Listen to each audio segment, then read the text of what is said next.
1 Pedro, capítulo 5. Sede sóbrios e vigilantes.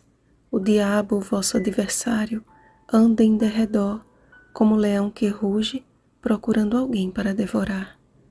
Versículo 8. Após a sua ressurreição, assentado à praia com 7 de seus discípulos, por 3 vezes Jesus perguntou a Pedro: Simão, filho de João, tu me amas? João capítulo 21, versículo 16.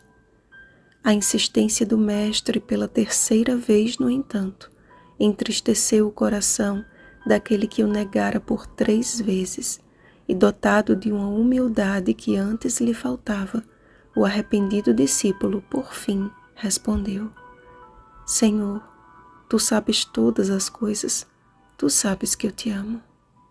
Então, também pela 3ª vez, a ordem foi proferida: apacenta as minhas ovelhas.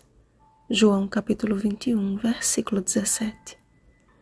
Assim como o Senhor confiou o ministério pastoral a Pedro, outros também receberiam o mesmo chamado. Pedro destacou alguns princípios que devem reger este sagrado ministério. Primeiro, o pastor deve conduzir o seu rebanho espontaneamente, não por constrangimento, e cuidar de suas necessidades. Segundo, o pastor não faz o seu trabalho por ganância, mas de boa vontade, ainda que tenha de passar por privações. Terceiro, o pastor deve ser o modelo de Cristo para o rebanho, deve ser o primeiro a dar o exemplo.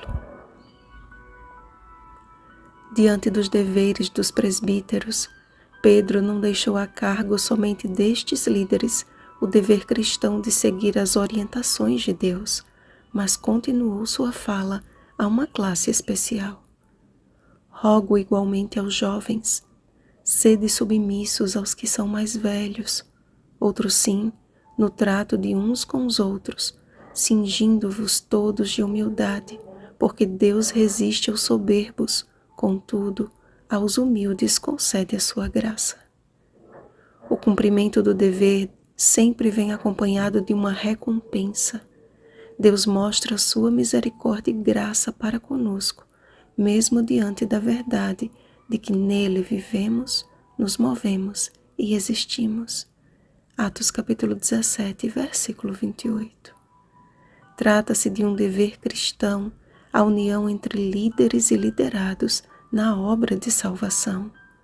Enquanto não houver esta unidade imprescindível em espírito de humildade, enquanto o povo de Deus não se humilhar sob a poderosa mão de Deus, a derradeira chuva não cairá. Semelhante a Daniel e seus companheiros em Babilônia, o Senhor tem chamado os jovens cristãos desta geração a fechar a boca de leões e glorificar o seu nome em meio às chamas. Jovens que, à semelhança de José, fujam da tentação e do pecado. Gênesis capítulo 39, versículo 12. Que, assim como Samuel, estejam dispostos a dizer ao Senhor: fala, porque o teu servo ouve. 1 Samuel capítulo 3, versículo 10.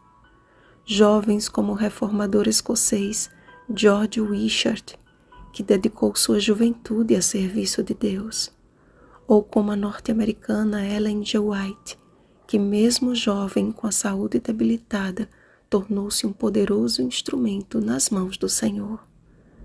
Todos estes passaram por diversos sofrimentos, mas firmes na fé, resistiram ao maligno.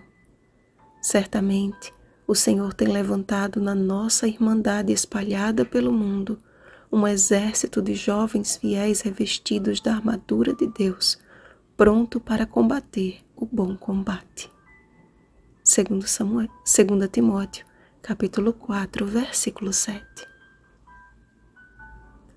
Ora, o Deus de toda a graça, que em Cristo vos chamou à sua eterna glória, depois de terdes sofrido por um pouco, Ele mesmo vos há de aperfeiçoar, firmar, fortificar e fundamentar.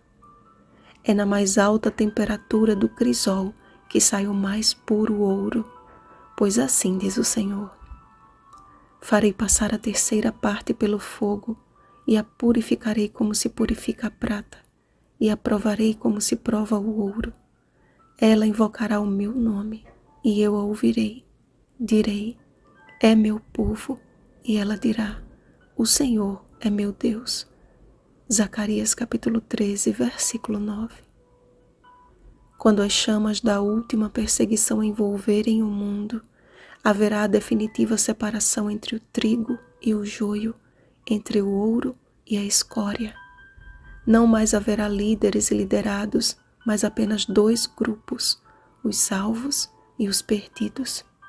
Cumprir-se-á o que está escrito. Continue o injusto fazendo injustiça. Continue o imundo ainda sendo imundo. O justo continue na prática da justiça e o santo continue a santificar-se. Apocalipse capítulo 22, versículo 11. Perseveremos firmes, amados, sendo reavivados e santificados pela palavra de Deus, lançando sobre ele toda a nossa ansiedade, porque ele tem cuidado de nós. Paz a todos vós que vos achais em Cristo. Vigiemos e oremos. Um feliz sábado, rebanho de Deus. Rosana Garcia Barros.